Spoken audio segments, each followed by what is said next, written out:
Okay, so there it is. There's the complete setup. As you can see, I've got this is the double din trim that I use, and I cut it because you can see it's a very snug fit. Very snug fit in there.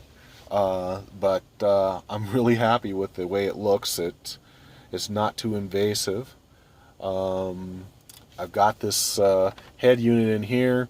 It's not the greatest thing in the world, but I don't really listen to the radio that much, maybe for the news or a couple of stations every now and then, but I mostly play my own music, so I can always just plug in right here with an auxiliary or put a memory stick in there. I'll turn on the radio. $1 a month for a 2012 Fusion.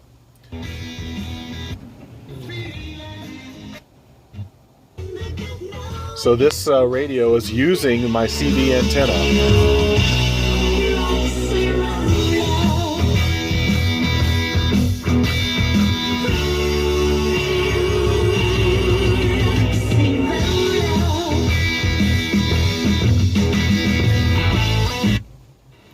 So that's what it's using. But we haven't actually.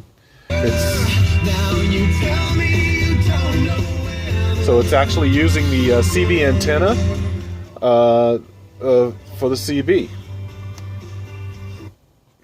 I'll shut the radio off. Here's the CB. So here's the CB. It's using this speaker here. If I wanted to go all out and go crazy with it, I could have used something like this cord here, plugged it into the back of this CB, and then ran it down to my auxiliary port, which is down here, and plugged it into there, and wired it in, jumped it in there, and I might do that in the future. So then all I would have to do, when I turned on this, it would actually be coming through my speakers in the vehicle. But I don't think I'm going to be using it. I'm only using it for off-roading. So there's no need for me to have it going all the time. I've got my microphone hooked up right here. It's hanging right here. I was initially going to hang it on this side to keep the cord kind of out of the way, but I kind of like was testing it right there, and every time I reached for my keys, I was hitting it. So it was going to be in the way, so I'll put it over here to the passenger side and just let it dangle there. Like I said, I'm not going to be using it because there's really no need to use this on the road nowadays because nobody here in Alberta is talking on them. But in the meantime, I can just take this out and just keep it in the glove compartment until I actually go off-roading and I need it, and it's ready to go. So, a couple of things. You always want to remember the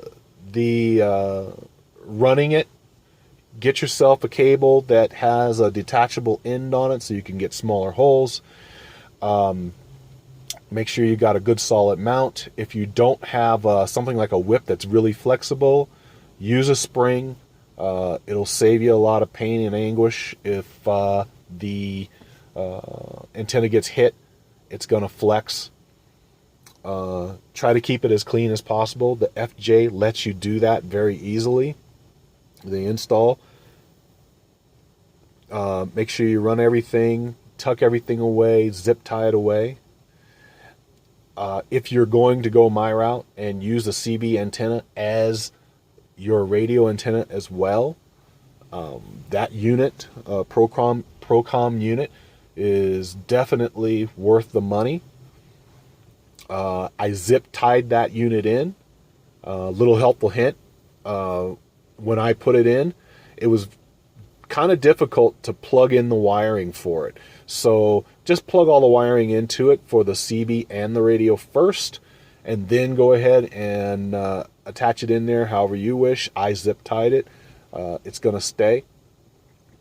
No worries. I ran my wiring back over here to my fuse panel, In the fuse panel itself, I used these ATA circuits for that. The CB required one accessory hot and one consistent hot. I believe the consistent hot is probably so it can remember where you were at, on what channel you were on. Probably that's the reason why. And that's pretty much it. So I hope this helps some people out there. I know I didn't show me actually doing everything, but I hope just me explaining what I'm going to do and coming back and showing it done, I'm hoping that people kind of get the idea. I wish I could have had an assistant with me for this project, but I didn't. So I was just trying to put this out there to help out as many people as possible.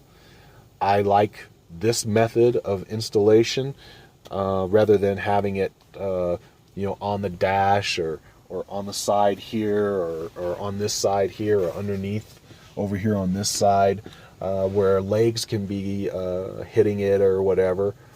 I still maintain having my compartment back here for all my drinks and things of that nature. So I think that when it comes to installing these, this would probably be the cleanest method of installing a CB in an FJ Cruiser. So thanks for coming along on this first step of the journey. I'm not sure what's going to come next, but there's things down the road I'm going to be doing as far as rock sliders, new tires for this unit, a winch setup, suspension upgrades. I'm going to put a 3-inch lift and lighting. All these things are coming down the road. So I hope to see you come back as I do this. It's not going to happen overnight. Got to put some money away to do all this stuff, but I'll just keep putting videos up as I go along. Thanks for coming along for this first step, and best wishes.